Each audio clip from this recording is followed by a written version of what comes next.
Salam, hər vaxtınız xeyir olsun. Kanalımızın dəyərli izləyiciləri, mən Seymur Rəfiyev hər birinizi salamlayıram.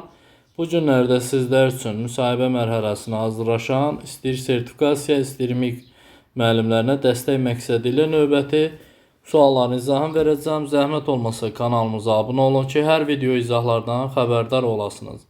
Eyni zamanda müsahibə mərhələsinə hazırlaşan bütün ixtisas müəllimləri üçün bizim Müsahibədən Qızıl Qaydalar adlı vəsaitimiz var.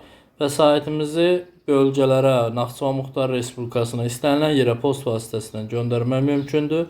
Bundan əlavə olaraq Bakı şəhərində Köroğlu metrosuna çatdırılma var. Ətraflı məlumat üçün 051 644 31 54 nömrəsinə yazaraq məlumat əldə edə bilərsiniz. Eyni zamanda müsahibə mərhələsinə hazırlaşan bütün ixtisas müəllimləri üçün bizim canlı olaraq müsahibədən dərslərimiz mövcuddur.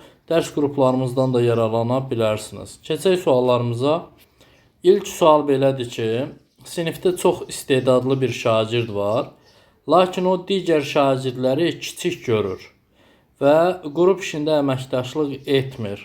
Nə edərdiniz? Bu hallar məktəbdə, sinifdə baş verən hallardandır. Şagirdlə ilk öncə fərdi söhbət aparmaq lazımdır ki, əslində onun əməkdaşlıq bacarığın, qarşılığı hörmətin əhəmiyyətini şagirdə izah etmək lazımdır ki, yəni əməkdaşlıq bacarığını formalaşdırmaq lazımdır ki, ola bilər ki, sən istedadlısan, ola bilər ki, güclüsən, ola bilər ki, istedadın daha çoxdur, amma əməkdaşlıq etmə bacarığını formalaşdırsa, bu kimi hallara rast gəlmərik. Eyni zamanda da qrup işində də şagirdə liderlik bacarığını inkişaf etdirmək lazımdır və yaxud da inkişaf etdirəcək tapşırıqlar vermək lazımdır ki, qrup daxilində hər kəsin fikrinə dəyər verməyi bacarsın, dəyər verməsini təşviq etmək lazımdır ki, həmin şagird kimisə kiçik görməsin. Burada əsasən qarşılıqlı hörmət və əməkdaşlıq bacarığını inkişaf etdirmək lazımdır. Növbəti bir sualımız.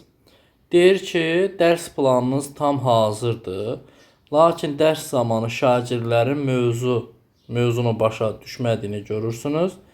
Planınızı dəyişərsinizmi? Belə bir qayda yoxdur ki, biz ancaq dərsi planımızı yerinə yetirməliyik, bitirməliyik. Bizim məqsədimiz planı bitirmək olmamalıdır. Əsas önəmli olan burada öyrənməni təmin etmək lazımdır.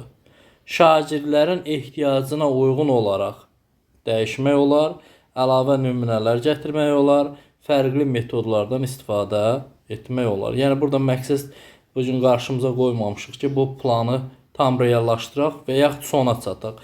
Əsas odur ki, şagirdlərin öyrənilməsini təmin edək. Növbəti bir sual. Şagird qiymətləndirmə zamanı köçürdüyünü etiraf edir və ikinci şans istəyir. Necə qərar verərsiniz?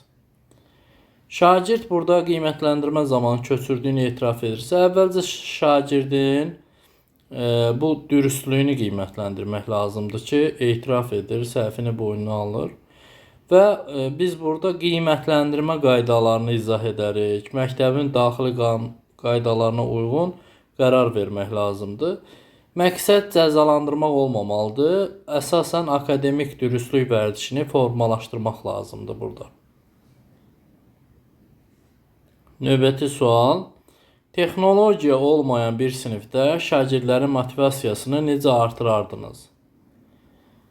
Bu rahat, yəni texnologiya olmayan bir sinifdə müzakirələr təşkil etmək olar, rollu oyunlar, qrup işi, əyani vasitələrdən, yəni əlimizdə nələr varsa onlardan istifadə etməklə, həyatla əlaqələndirməklə, tapşırıqlardan istifadə etmək lazımdır ki, şagirdlərin motivasiyası texnologiyadan asılı deyil, müəllimin dərsi təşkil etmə bacarığından asılı olsun.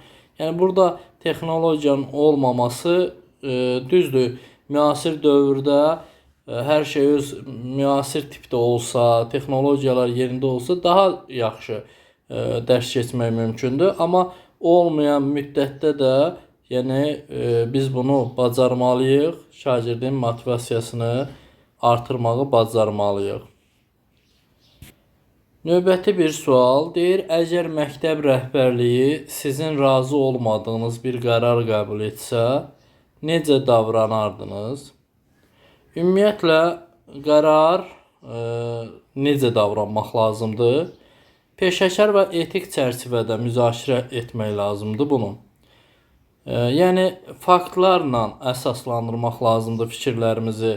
Rəhbərlik mövqeyini də dinləyərik və qəbul edilmiş qərar hörmətlə yanaşaraq onu icra edən, eyni zamanda məktəbin inkişafı naminə konstruktiv rəylərimizi verə bilərik. Yəni, ola bilər ki, həmin qərarı biz dəstəkləmirik, amma həmin qərara hörmətlə yanaşıb konstruktiv rəy verə bilərik ki, bu daha yaxşı olsaydı, digər qərar olsaydı məktəbin inkişafı üçün daha yaxşı olardı. Bir növ, yəni müzakirə eləyərik etik davranış qaydaları çərçivəsində. Suallarımız bu qədər. Növbəti video izahda görüşənədək sağ olun, salamat qalın.